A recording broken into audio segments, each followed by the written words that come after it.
You got sound on that thing? I do. It's right here. Don't say nothing weird. All right, guys. Yeah. No, of course not. All right, guys. We're here with the final match of the season, the 2024-2025 MSC title match for the year. And then Henk starts it off with a bang.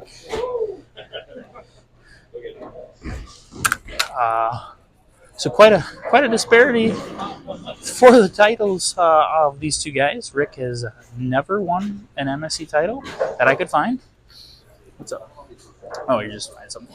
And Poelzer has 22 titles. So quite the disparity of titles here. Rick elected to go first because he said he didn't want the pressure. So he's going to go first. That means he will finish second, which I think that's how that works. Go first, finish second, yep. So I believe that actually will put the pressure on him. But no.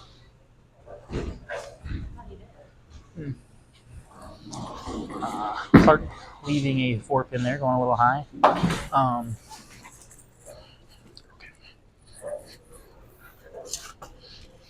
You don't gotta duck, the camera's over there.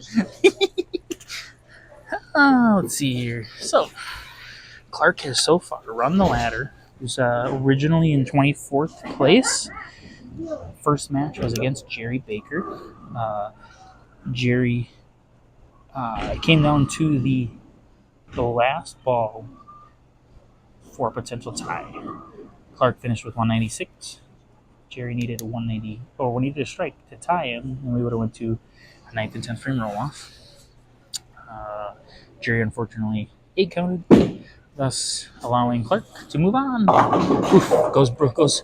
I don't even know if you call that Brooklyn. Went a little snowplowy there and got the 10 to carry, and that's all that matters sometimes. So Clark spare strike, Henk strike, and up on the second frame. Continuing Clark's little run of the ladder here, Clark then bowled Chad Nelson, winning 191 to 186. As we watched Henk there just ram the pins and carry them all. Clark then defeated Dave Langer. And the previous match to this one against Rob Clements. And so Clark is once again, he does this decently enough, I mean, considering how many turns we roll, has run the ladder. Rick going a little high there. 2-7. To be honest, I think this might be my first lefty in a title match. Maybe second. I don't think I've had a lefty win for me as the director so far for the tournament. I feel bad. I 100% do not try to lock anybody out. I don't think that's right. But it just hasn't happened. So, yeah, Rick would be my first lefty win potentially. We bowled on I think it's like 42 feet chromium pattern.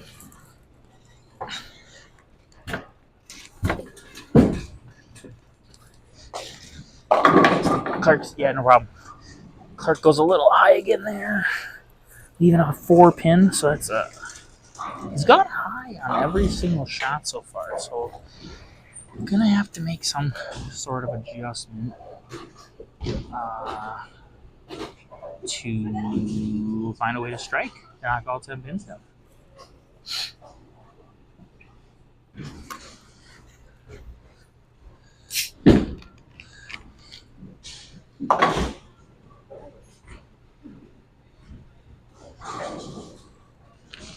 Alright. Clark with spare on the 4-pin there. I'm gonna have to make some sort of adjustment because forgetting the exact pin, but I believe it's 4-pin high snow plowy strike for the second ring and 4-pin again. I'm going to say he makes an adjustment here. And it's not going to go high.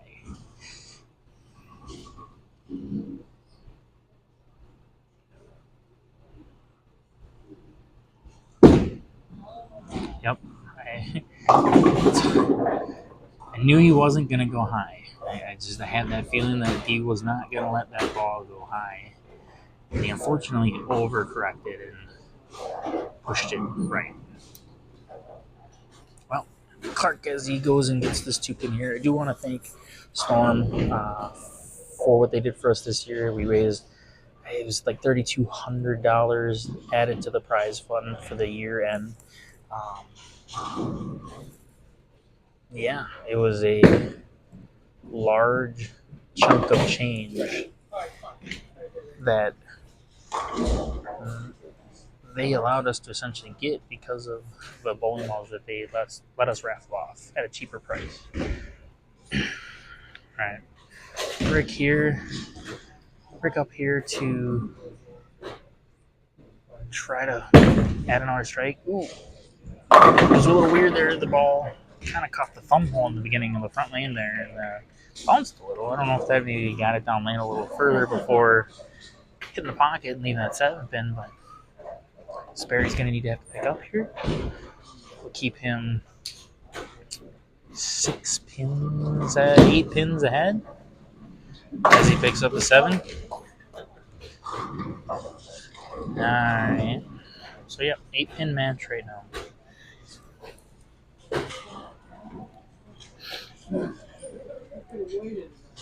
If I had to guess, people kind of struggled today. It was a little hot out. Approaches might have been a little iffy. As Rick Henk goes up. Oh, just another. Kind of wrap 10. It looked like he kind of got my way. I think it was wrapped. The approaches, I guess, got a little tackier today. I pulled the CBA here yesterday, and they weren't too bad. I don't know if we did have a few more bodies in here today, but I don't know if that's really what caused the extra humidity. Maybe it's just more humid today than it was yesterday. It didn't feel like it, but Rick Hanks picks up the 7 in there. Now Clark's going to have to gets on the striking, put on the striking shoes. I'd say though I guess I was getting at the field average. My guess would be around 190, 191, a little lower, but I think we want to kind of keep the year end a little tougher. I mean, we do put out kind of a medium-ish challenge pattern. Clark, again, like I said, he was going to make that adjustment to when he knocked it all down, my goodness, went a little light and had the 5-7 for about 4 seconds. After 2 seconds, the 5 fell, and after the next 2 seconds, the 7 fell. Good break there.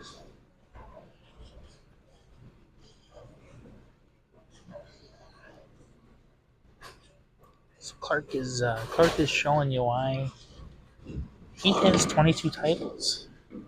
Sometimes it's not always about the skill. Granted, I'm not saying there's no skill. But skill is like 98% of it. You need that 2% of luck to help you get over that hump sometimes.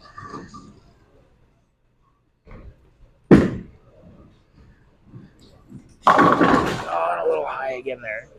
You know what? It's there is bowling karma, bowling gods, and that may be a really good 4-pin after a really goofy carry on 34.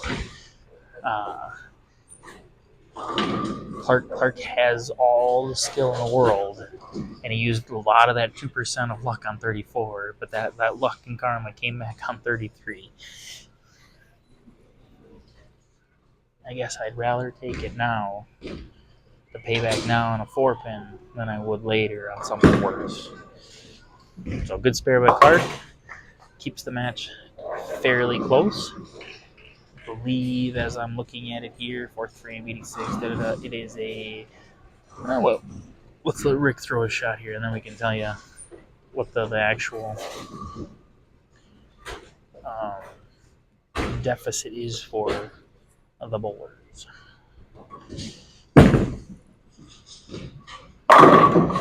Boom. Makes the adjustment for the wrap sevens on both lanes, and as it stands, Rick still has a lead. It's about 7 pins now. It's so weird. The angle that I'm sitting at, he's throwing a purple hammer. And on the right lane, it looks like a purple hammer. But on the left lane, it does not look purple. It kind of looks black. As I sit here, that thing looks black. Oh, and he goes a little high. So just keeps that match really, really close here. They weren't easy. They were definitely not easy.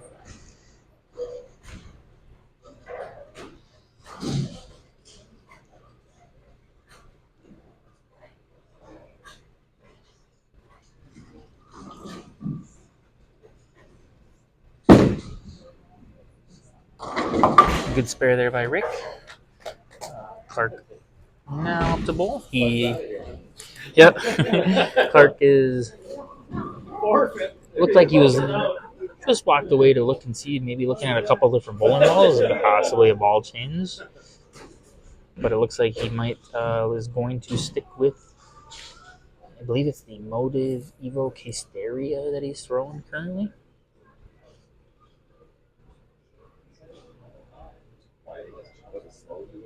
Oh, nope, just kidding. He grabbed a different one. I don't know what that one is.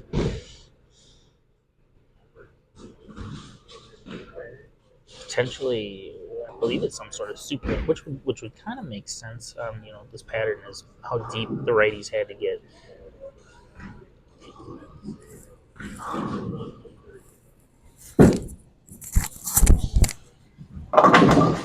Oh, and he gets that extra 2% of luck again. You need so much skill to get to where Clark is, but you also need that 2%. It could be more than 2%. I don't know. I'm just throwing a number out there, but yeah, I mean, you need some of them to carry sometimes. That'll get you over to win some of those titles every once in a while. Now the real kicker is can Clark double? I think he's gonna need to find a way to double if he wants to beat Rick.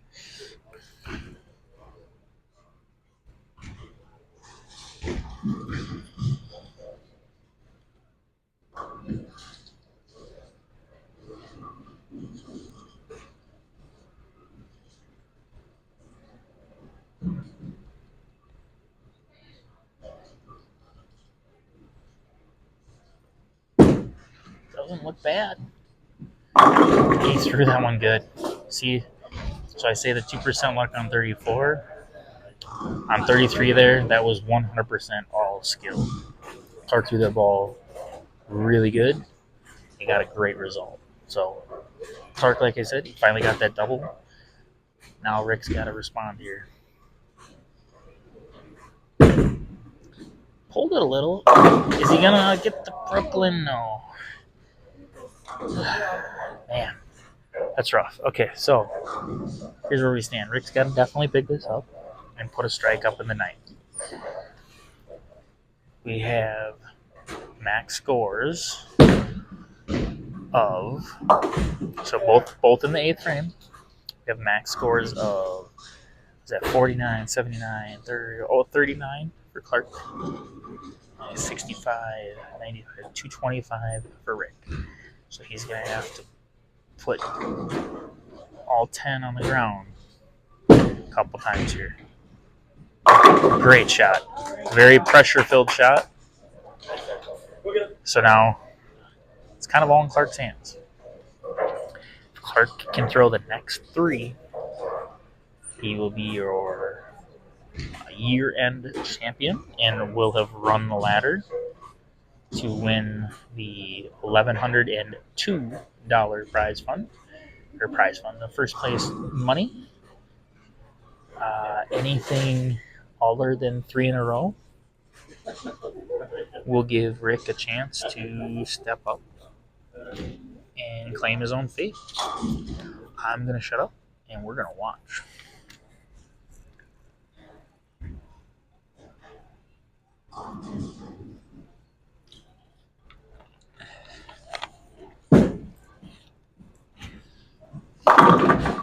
Biscuits.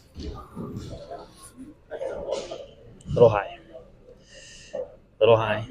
Well, so let me see here, because I'm bad at math. So 147 spare. Believe that means his max score as he spares is 217. So the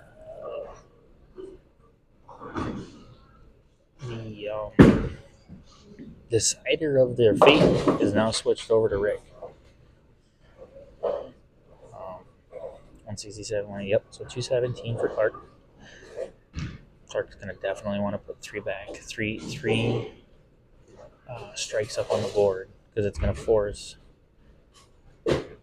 Rick to at least get the first two.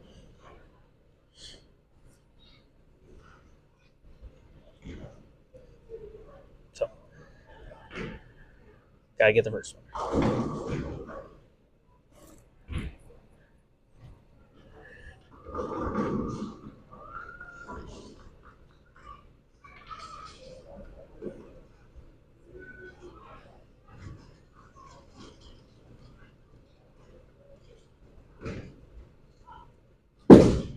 Good shot.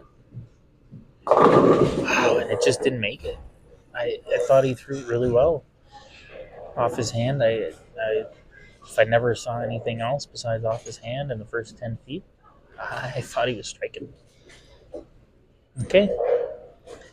Well, Rick just needs any combination of the spare and 9 pins if Clark goes spare strike here.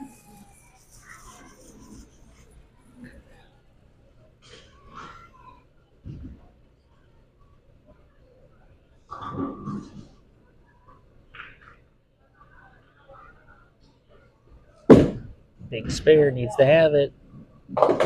Ouch. Well, that hurts. So 193.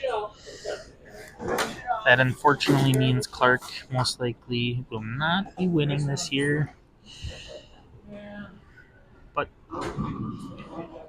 so 75 is on his. Oh my god, I'm terrible with math. He needs clean. He needs to stay clean with count. And he's struck. So Rick Henk will defeat Clark Poelzer for his first MSC title. I said it's spinning. At least one of you, I got a couple anyways. See, and I really hope I'm not wrong when I say it's his first one. I couldn't find anything, and I could be completely wrong, but I believe this is his first one. We're going to watch Rick finish this off here. I want to thank everybody for coming out. Nice shot, Rick. Thank everybody for coming out all year long. Our average was up by about 7 bowlers per tournament this year. You guys have been amazing. I appreciate everything you guys do and come out and bowl.